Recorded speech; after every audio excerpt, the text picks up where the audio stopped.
निश्चित तौर पर मैं कहना चाहता हूं कि जो रेलवे को लेकर के आपने बात कही है, हमारी सरकार ने तो इस बार भी 2,900 करोड़ रुपया 911 करोड़ रुपया रेल के विस्तार के लिए दिया है। लेकिन प्रदेश ने जो अपना शेयर जमा करना था वो आज का नहीं है, वो पिछले 3 सालों से केंद्र बार बार प्रदेश से आग्रह कर रहा है।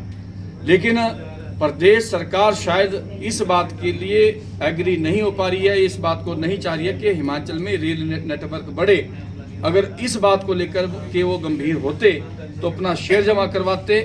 अगर वो शेयर जमा कराते तो शायद काम और भी तेज गति से हो सकता था। लेकिन सरकार की मंशा रेल जल्दी पहुंचे, इस बात को लेकर के सरकार की मंशा ठीक नहीं है, ये मैं कहना चाहता हूँ। आरडीजी को लेकर प्रदेश सरकार लगातार केंद्र सरकार क्या लग रहा है, क्या आंकड़े क्या है कहते हैं, क्योंकि विपक्ष कह रहा है कि इस बजट में भी कुछ नहीं मिला, हिमाचल को तो नहीं मिला, वैसे भी कुछ नहीं मिला, महिलाओं और किसानों की बात भी कर रहे हैं वो। जहाँ तक आपने महिलाओं और किसानों की बात की है तो मैंने प्रेस कॉन्फ्रेंस में भी कहा है कि किसानों के लिए जो इनकी सरकार में मिलता था उसकी अपेक्षा में हमने उनकी तुलना में हमने लगभग 4 गुना अधिक बजट हमने किसानों को देने का काम किया है। अगर मैं किसानों की आमदनी को दुगना करने की बात करूं तो उस कड़ी में आज तक जितने भी कदम उठाए गए हैं भारतीय जनता पार्टी की सरकारों में उठाए गए हैं। और जहां तक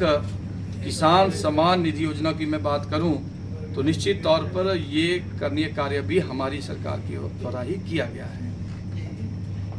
विनोद जी, हिमाचल को लेकर जो इस बजट में जो फोकस किया उस पर मैं निश्चित तौर पर ये कहना चाहता हूं कि इस बजट के अंदर हिमाचल प्रदेश को लेकर के चाहे हम टूरिज्म सेक्टर की बात करें, चाहे हम फार्मा की बात करें, चाहे हम औद्योगिक क्षेत्र की बात करें, तो हर क्षेत्र में सरकार ने बेहतर करने की कोशिश की है।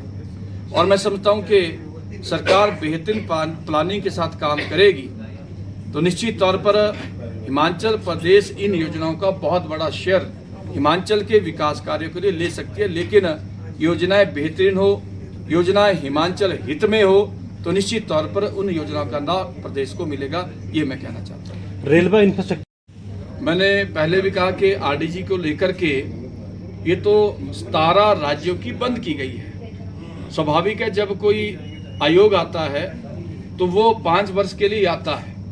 तो अगर एक प्रदेश की हिमाचल प्रदेश की ही बंद की होती तो हम समझते कि हिमाचल के साथ गलत हुआ है। जब 17 राज्यों की बंद हुई है, मैं आपके ध्यान में लाना चाहता हूं कि 17 राज्यों में अधिकतर प्रदेशों में भारतीय जनता पार्टी की सरकारें हैं और कर्नाटक में तो कांग्रेस पार्टी की सरकार है। जब कर्नाटक सरकार इसका समर्थन कर रही है तो हिमाचल प्रदेश सरकार को क्या दिक्कत हो रही है, हमें ये समझ नहीं आ रही है। इस बजट में क्या फोकस किया गया है? हम देख रहे हैं इंफ्रास्ट्रक्चर डेवलप करने की ज़्यादा बात कही गई है। किस तरह से देखते हैं कि रेलवे के साथ साथ जो बाकी रोड कनेक्टिविटी है उसको बढ़ाने की बात कही जा रही है, ये आंकड़े क्या कहते हैं?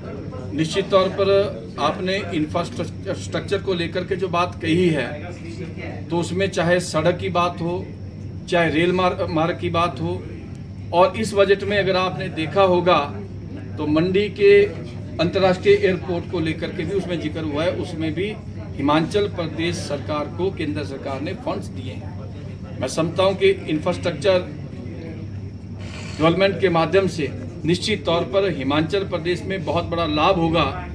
मैं पहले भी इस बात को कह रहा था, मैं अब भी इस बात को कह रहा हूं, अगर आज हिमाचल प्रदेश विकास की राह में आगे बढ़ा है तो उसमें केंद्र सरकार का बहुत बड़ा कंट्रीब्यूशन है।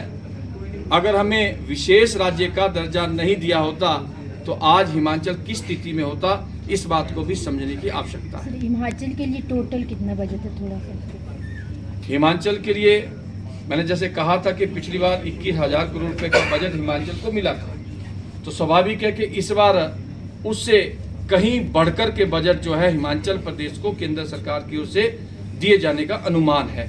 हमारा अनुमान है कि उससे अधिक बजट जो है वो प्रदेश सरकार को मिलेगा, वो निश्चित तौर पर। इसलिए आपने देखा इस बजट में सेमीकंडक्टर मिशन 2 को भी प्राथमिकता दी गई है ताकि इस दृष्टि से भी देश आगे बढ़े।